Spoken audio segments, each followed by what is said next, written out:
Alors je crois qu'il y a une chose à bien comprendre, ça c'est vrai partout, et certainement en Espagne où pour l'instant le territoire n'est pas aussi maillé qu'en France par exemple, il n'y a pas autant d'hyper et supermarchés, c'est de bien réfléchir à une chose, c'est de se dire dans le fond, eh bien il y a un envers du décor. Quand je mets un produit dans mon caddie, dans mon panier, il se passe quelque chose. Et dans le fond, de se dire, dans le fond, quel modèle de société est-ce que l'on veut?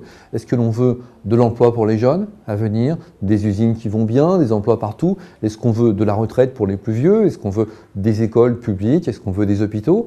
Ou est-ce qu'on veut au contraire plus rien de tout ça? Et donc, finalement, eh bien, on se rend compte qu'il y a une foule d'alternatives. Et que ce que l'on dénonce, la misère, la précarité, les gens qui dorment dans les rues, etc., la pauvreté, ce n'est pas une fatalité du tout. La pollution, tout ce que l'on déplore aujourd'hui, la planète qui est bien mal en point, ce n'est pas non plus une fatalité. Ça répond à un mode de fabrication, à un mode de production, et que si on veut changer ce monde-là, eh bien on a tous les leviers. C'est nous qui décidons. C'est nous qui décidons du modèle agricole, c'est nous qui décidons des modes de production, et si l'on veut orienter notre consommation autrement, eh bien on a le choix. On n'est pas obligé, si on prend le commerce des fruits et légumes par exemple, mais pas seulement, tout ce qui est alimentation, on a des marchés de plein air, on a des commerces de proximité, on a aujourd'hui des circuits courts qui se mettent en place, de liens entre ceux qui produisent, ceux qui consomment, etc. Donc on a le commerce équitable bien sûr, commerce équitable qui doit sortir de son ghetto, j'allais dire, pour devenir vraiment la norme, parce qu'aujourd'hui, souvent, le commerce équitable, on va remplir un caddie qui déborde de produits inéquitables, souvent des produits fabriqués par des enfants dans les sous-sols du tiers-monde, et puis on va mettre dessus un petit paquet de café Max Havelaar, et puis on se dit, voilà, je rentre à la maison, j'ai fait ma BA, tout va bien.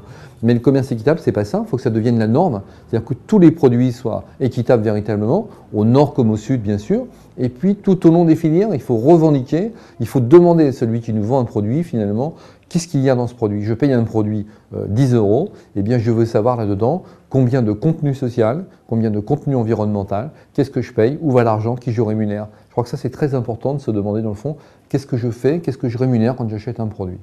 Est-ce que j'encourage certains grands groupes de l'agroalimentaire, de la grande distribution, qui vont ruiner le pays, qui vont ruiner l'économie, qui vont ruiner les citoyens? Est-ce qu'au contraire, je distribue, grâce à mon achat, de la richesse à des gens qui vont en bénéficier? Mais je crois qu'on ne peut pas se contenter de mots magiques comme commerce équitable, mais qu'on peut plus se contenter aujourd'hui de cet appel que fait la publicité, qui nous attire avec des prix bas, alors que finalement, on sait bien que c'est tout le contraire. C'est des prix bas pour ceux qui produisent, mais il y a beaucoup de bénéfices et des prix extrêmement élevés pour ceux qui finalement consomment.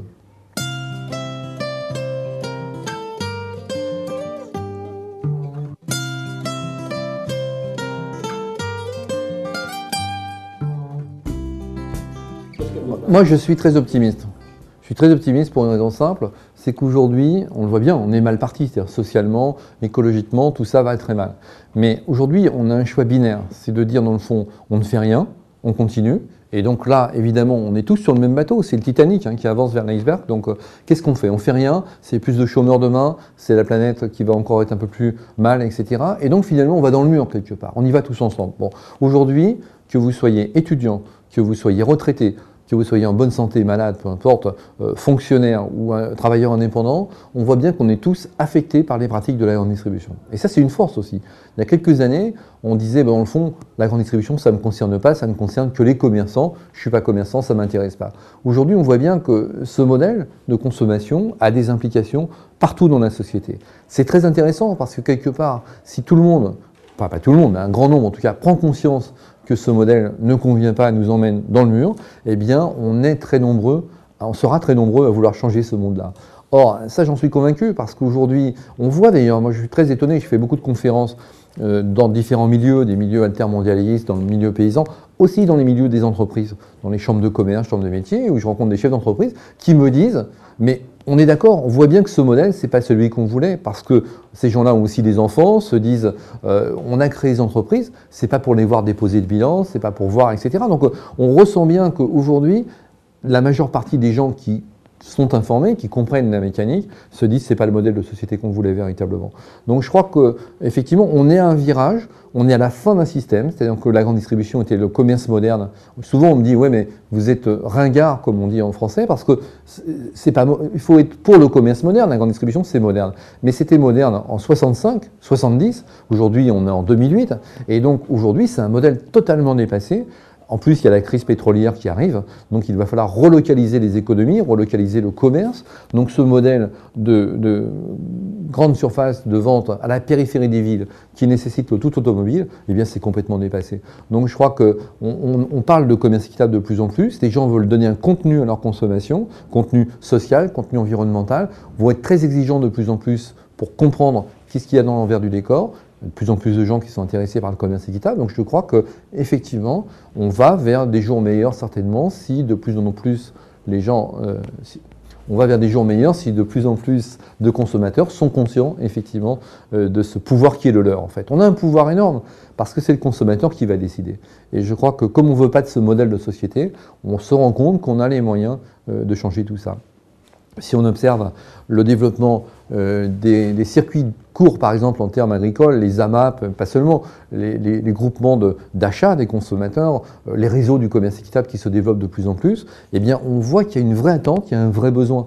Et ce n'est pas par hasard si la grande distribution s'est engouffrée sur cette niche. Elle comprend bien que c'est un marché d'avenir, que les gens sont demandeurs et que finalement, si on prend l'exemple de la grande distribution, elle a tardé avant de rentrer sur le marché du commerce équitable. Et puis elle est rentrée le jour où elle s'est dit, c'est un vrai marché, il y a une attente, il y a des besoins, les gens en veulent, donc il faut que nous aussi on ait des produits équitables.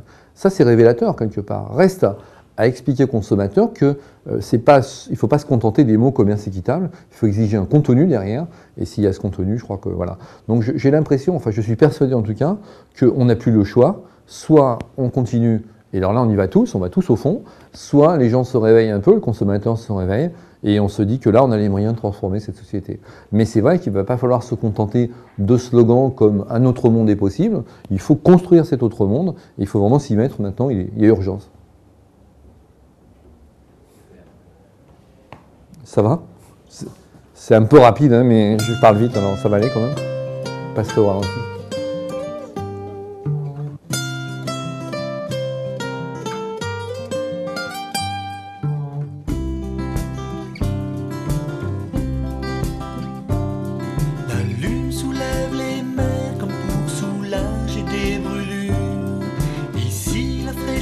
Pleure des perles de rose et sur les murs, les pierres froissées blotties entre elles comme pour guérir des gerçures du froid né de l'hiver, et elles nous content leur aventure.